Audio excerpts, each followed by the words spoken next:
오늘 읽은 말씀 참 기분이 좋습니다. 7절을 보면 내가 여호와께서 우리에게 베푸신 모든 자비와 그 찬송을 말하며 그 긍휼을 따라 그 많은 자비를 따라 이스라엘 집에 베푸신 큰 은총을 말하리라. 이렇게 쓰고 있는데 저는 이 7절 말씀을 보면서 그 긍휼을 따라 그 많은 자비를 따라 이스라엘 집에 베푸신 큰 은총 말하리라. 이것을 제 개인적으로 적용을 좀 해봤어요.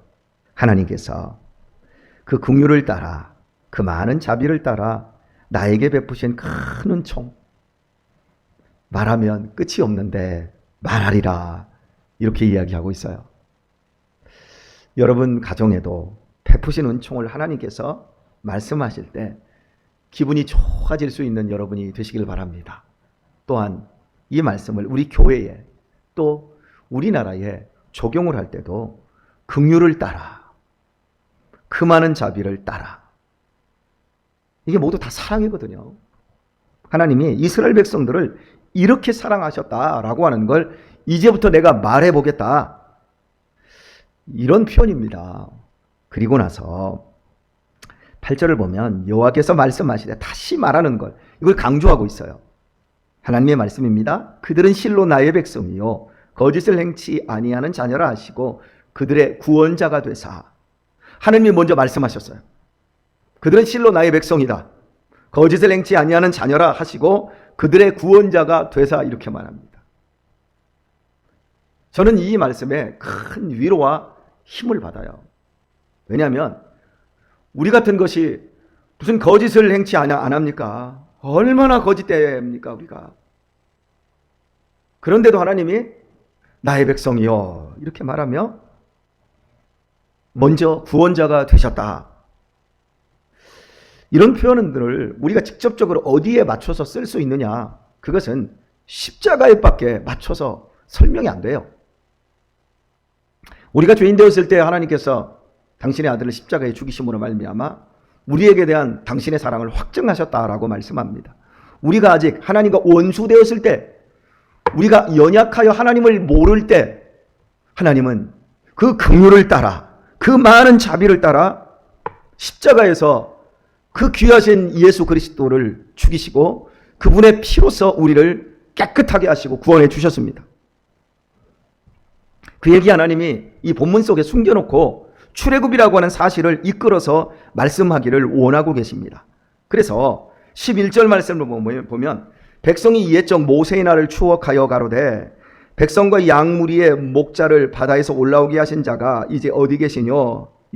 12절을 보면 그 영광의 팔을 모세의 오른손과 함께 하시며 그 이름을 영영케 하려 하사 그들 앞에서 물로 갈라지게 하시고 그들을 기품으로 인도하시되 말이 광야의 앵한과 같이 넘어지지 않게 하신 자가 이제 어디 계시뇨. 출애굽의 사건을 끌어다가 하나님 당신의 사랑을 말씀하고 있습니다.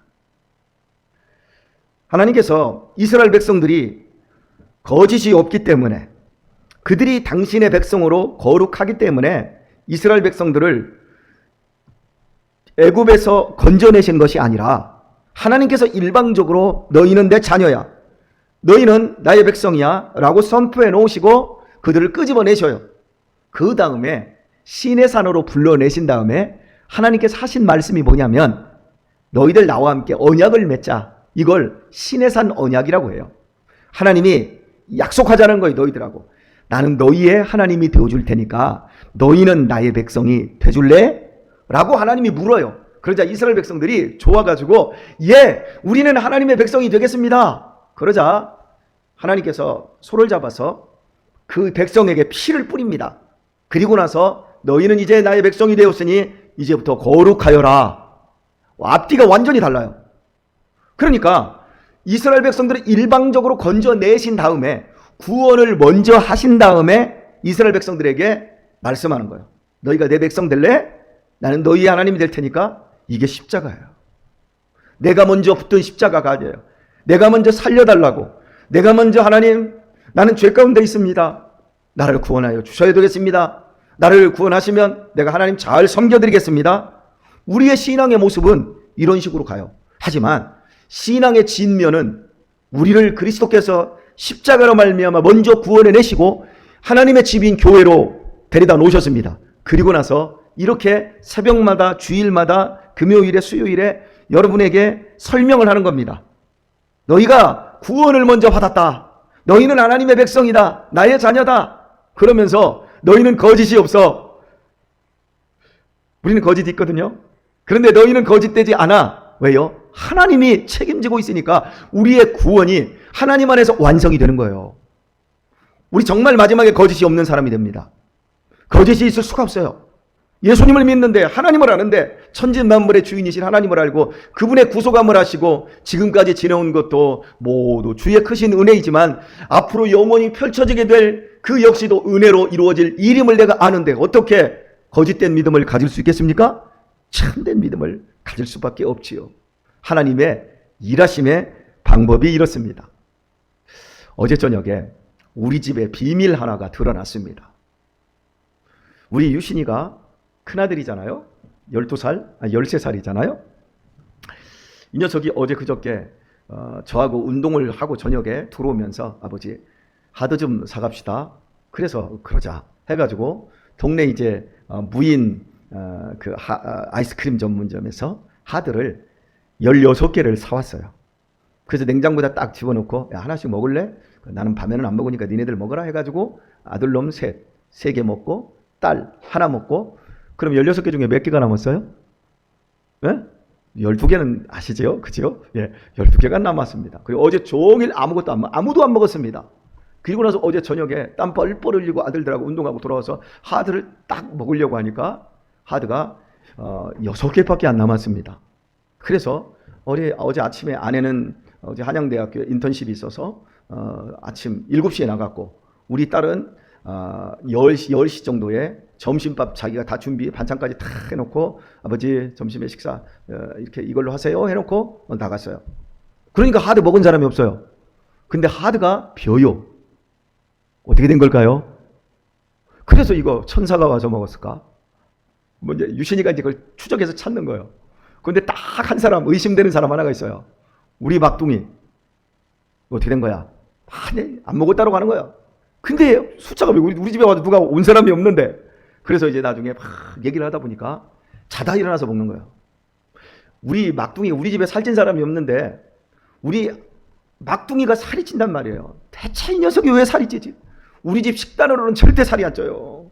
왜냐하면 우리는 채식 위주로 밥을 먹고 밥을 꼬박꼬박 3끼를 먹는데 뭐 인스턴트 식품도 잘 안 먹고 이러는데 얘가 살이 찐단 말이에요. 이상하다 그랬는데 자다가 냉장고를 뒤져서 하드를 먹고 과자가 있으면 과자를 먹고 그 자고 일어나면 이렇게 침상에 뭐 과자 부스러기가 떨어져 있고 라면 부스러기가 떨어져 있고 배고파서 먹는 게 아니에요, 여러분. 우리 집에서 굶겨서 혹시 저녁에 밥 훔쳐 먹다 뭐 이렇게 여러분 생각하시면 안 돼요. 아시겠죠? 예, 충분히 줘요.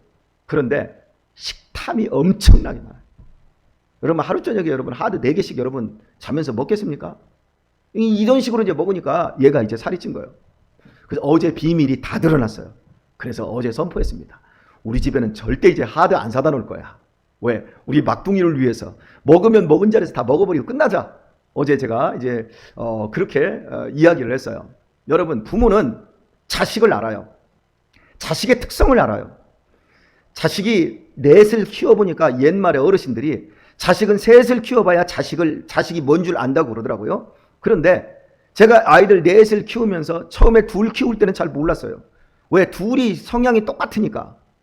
집에 애들이 있는지도 몰라요. 우리 딸이 뭐 울지도 안 하고 우리 유신이 같은 경우에는 입양을 해서 데려와가지고 저기서 돌지났는데 딱 12개월, 13개월 정도 딱 되었을 때 엄마가 저기 앉아가지고 예배를 드리는데 지가 오줌을 싸니까 기저귀 가방을 들고 와서 기저귀 갈아달라고. 이게 지금 믿거나 말거나입니다. 근데 뭐 우리 김동래 권사님도 말씀하시더만요. 뭐 별성부를 낳으면 떡잎부터 틀리다. 어려서부터 벌써 틀리다 그러는데 얘는 그래요. 제가 지금 소파에서 딱 누워서 낮에 조금 이렇게 피곤해서 누우면요. 어김없이 우리 큰아들 녀석은 이 작은 이불을 가져와서 저한테 덮어줘요. 그러면서 아버지 가을바람이 찹니다. 감기 드십니다. 어떻게 그러는지 몰라요. 우리 막둥이는 제가 덮고 있으면 뺏어가요. 우리 하드를 하나 까도 우리 유신이는 하드 까면 나도 먹고 있고 지 먹고 먹을 것 같아도 나한테 꼭 먼저 아버지 내 것도 먹어보셔야 된대. 이러고 줘요.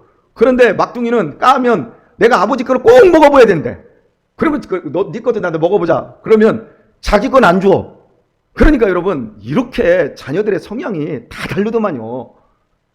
그래서 부모는 장기적인 계획을 가지고 우리 애한테는 이게 맞을 거야. 너 욕심이 많으니까 너는 욕심껏 뭔가를 할 수 있도록 해주고, 이렇게 좀 다정다감하고 싹싹한 아이한테는 조금 더 매질을 하고 조금 더 혼을 내서 더 잘 달리는 말이 될 수 있도록 해주고, 이렇게 부모는 그런 성향이나 아이들을 보고 그 계획들을 달리할 수 있단 말이에요. 똑같이 하지 않는단 말이죠. 그래서 결국에는 좋은 자식으로 만들어내는 것처럼 하나님께서 오늘 본문에서 하나님의 계획, 먼저 십자가로 말미암아 구원해내시고 우리를 깨끗한 하나님의 백성으로, 내가 거룩하니 너희도 거룩할지어다, 이런 백성으로 반드시 만들어내시는데, 제가 이걸 확신하게 여러분에게 설교할 수 있는 건 제 어린 시절을 생각해 보면, 제가 전도사 시절 때 그 나의 연약함과 나의 그 무모함과 나의 그 혈기가 굉장히 많아서 막 열심히 오히려 해가 될 그때와 지금 인생을 살아오면서 그 시절들을 지나고 30대를 지나고 40대를 지나서 50대 중반을 이렇게 들어서면서, 아, 하나님이 이기시는구나. 시간을 이길 장사가 없구나. 세월을 거스릴 수 있는 사람이 없구나. 하나님이 나를 이렇게 온유하게 하시고, 비웃지 마세요. 그래도 온유한 거 옛날보다. 목사님 하나도 안 온유하시는데 그런 표정으로 째려보지 마시고, 옛날보다 온유하게 하시고 옛날보다 조금 더 넉넉하고 여유롭게 해주시는 이런 모든 것들이 그리스도 예수님 안에서 내게 펼치시는 구원의 역사구나. 이런 것들을 제가 깨달으니까 우리 자녀들을 향해서도 하나님께서 그렇게 만들어 가주실 줄 믿고, 우리 성도들 가운데 미약하고 연약한 사람들을 보면 저분들도 반드시 하나님께서 좋은 성도로 거룩하게 만들어내시는 십자가의 승리를 안겨주실 것이다. 그래서 제가 낙심하지 않고 절망하지 않고 늘 소망 가운데 믿음의 삶을 살게 되는 것입니다. 사랑하는 교회 여러분, 오늘 본문에서 그 얘기를 하는데 앞으로 이제 조금씩 살펴보면서 더 깊게 들여다보는데요. 오늘은 오늘의 말씀을 맺도록 하겠습니다. 우리 생애에서 가장 어려움은 예수님을 믿는 겁니다. 이것이 우리 인생의 최대 고비예요. 제가 누워서 가만히 제 인생을 반추해 볼 때가 많습니다. 할아버지도 머슴이었고 아버지도 머슴이었고, 태어나고 보니까 아버지는 돌아가셔서 유복자로 태어났고, 어머니는 나를 낳자마자 3일 몸 푸시고 4일째 생선장수를 나가셔서 어린 시절부터 어머니 젖을 못 먹어서 동네 분들 젖동냥하면서 커야 됐고, 그리고 중간에 새아버지가 돌아오셔서 참 어려운 과정들을 거쳐내면서 가난 속에서 인생을 살아왔어요. 그러면서 여러 고비들이 있었어요, 나름대로. 그런데 내 인생의 최대 고비가 뭐였을까? 그것은 제가 예수님을 믿은 거예요. 어린 시절 저와 함께 교회를 다닌 동네 친구들이 16명이었습니다. 그 16명 중에 제가 예수님을 잘 믿었다고도 안 해요. 그냥 교회를 다녔어요. 그냥 어린 시절 성탄절에, 그리고 여름 성경학기 때 1년에 2번 다녔어요. 그러다가 조금 더 다닐 수도 있었고, 그러다가 아예 고등학교 시절에는 교회를 아예 안 나가버렸으니까요. 그런데 20살이 딱 되는 그 시점에서 제가 예수님을 믿었는데, 그때 저보다도 예수님을 잘 믿었던 친구들이 있었습니다. 16명 가운데. 그런데 나중에 보니까 16명 가운데 14명은 교회를 떠나버리고 2명만 예수님을 믿어서 한 녀석은 목사가 되고 한 녀석은 집사님이 된 거예요. 그리고 나서 세월을 지나오면서 살아와 보니까 내가 그때 예수님을 안 믿었더라면 그 정말 중요한 고비였구나. 그때 예수님을 믿으면서 술도 끊고 담배도 끊고 그러면서 성경을 읽기 시작하고, 그때부터 본격적으로 좋은 책들을 읽기 시작하고, 그러면서 열심히 교회 다니면서 이것이 군대에 들어가면서도 그 삶을, 그 습관을 계속해서 고집을 했더니 운전병으로 갔다가 결국에는 군종병이 되고, 그 군종병이 된 것이 기회가 되어서 나오자마자 아무도 도와주지 않아서 우리 엄장로님 회사에 그 반장으로 계신 그 밑에 들어가서 제가 그냥 낮에 일하고 저녁에 신학을 하면서 오늘의 삶을 일구고 그 교회 안에 있었기 때문에 오늘 제 아내를 만났고 그 교회 안에 있었기 때문에 제가 어머니도 모시고 살 수 있었고 그 교회 안에 있었기 때문에 오늘 아이들과 함께 네 명이라는 식구를 이루고 오늘의 삶을 살고 그때 술 담배를 끊고 그때 건강하게 살기 시작했으니까 제가 오늘 이렇게 건강한 모습으로 이렇게 사는 것, 여러분, 내 인생의 새로운 출발은 예수님을 믿는 거였어요. 그때 만약 내가 예수님을 안 믿었다면 술 계속 먹었을 거예요. 담배 계속 폈을 거예요. 그냥 돈 번다고 정신없이 살다가 지금 큰 병 알아서 참 어려운 고비고비들을 지금 아니 죽었을지도 몰라요. 제 기질로 봤을 때 저는 못 살았을지도 몰라요.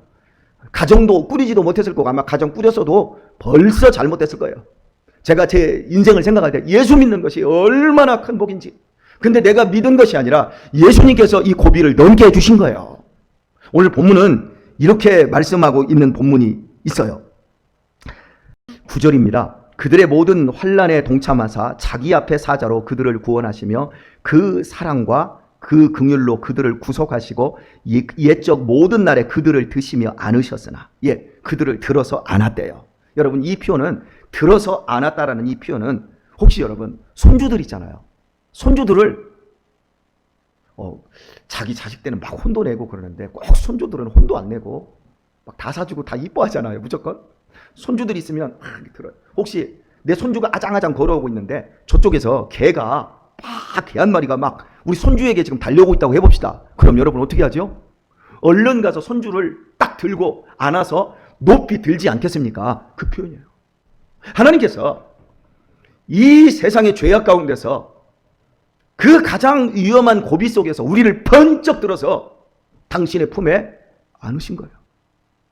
그래서 오늘 우리가 이렇게 살고 있는 거예요. 내가 매달린 것 같고 내가 발버둥을 쳐서 오늘의 고비를 넘어서 여기 온 것 같지만 실은 하나님께서 우리를 안으셨고 높이 드셔서 세상의 죄악, 우리를 물어뜯으려고 하는, 우리를 불행케 하려고 하는 세상의 공중 권세 잡은 자들로부터 하나님이 우리를 보호해 주신 거예요.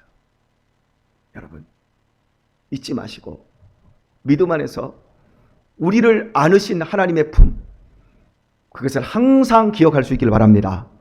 그 안에서 우리의 남은 인생의 때 육신의 시간들을 살아야 돼요. 지금 강태웅 우리 형제님을 제가 이틀에 한 번씩 찾아가서 계속해서 복음을 전하며 마음을 녹이고 있습니다. 성령님께서 그 마음 속에서 이미 하나님을 시인하게 하시고 구원의 은혜를 그 속에 입혀주신 것을 제가 느껴요. 그런데 그분이 살아온 인생의 삶이 너무 고집스러웠고 그리고 자존심이 있어서 내가 예수님을 구주로 믿습니다 라고 이 고백하는 걸 정말 어려워해요. 그래서 제가 그분과 계속해서 본질적인 대화를 하면서 그분의 얼마 남지 않은 삶, 언제 호흡이 거칠어지고 호흡이 멈출지 모르거든요. 산소호흡기 끼고 길게 산소호흡기 끼고 조금만 기침해도 얼굴이 시꺼먼해지더라고요. 그래서 그 긴급한 시기, 최대의 고비예요, 그분에게는. 그래서 그 고비 앞에서 목사로서 북을 두드리며 복음의 북을 두드리며 당신도 하나님이 사랑하신다.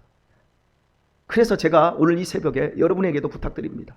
하나님께서 제가 내일 또 찾아가서 이제 마지막으로 다시 한번 권면하면서 당신에게 필요한 것은 오직 하나님 외에는 없다. 그리스도의 복음 외에는 없다. 그러면서 제가 그분에게 또 복음을 제시를 할 때 인생 최대의 고비를 넘을 수 있도록 여러분 기도해 주시길 바랍니다. 예수님을 믿는 건 정말 인생 최대의 고비예요. 이걸 넘고 나면 우리네 인생이 거기에서부터 거듭나고 새로워지고 복된 영원한 영생의 길이 열리거든요. 우리는 그 고비를 넘었고 작은 고비들은 이제 문제도 아닙니다. 오늘도 신나게 여러분에게 남겨져 있는 인생의 길을 시온의 대로를 향하여 나아갈 수 있기를 우리 주 예수님의 이름으로 축원합니다.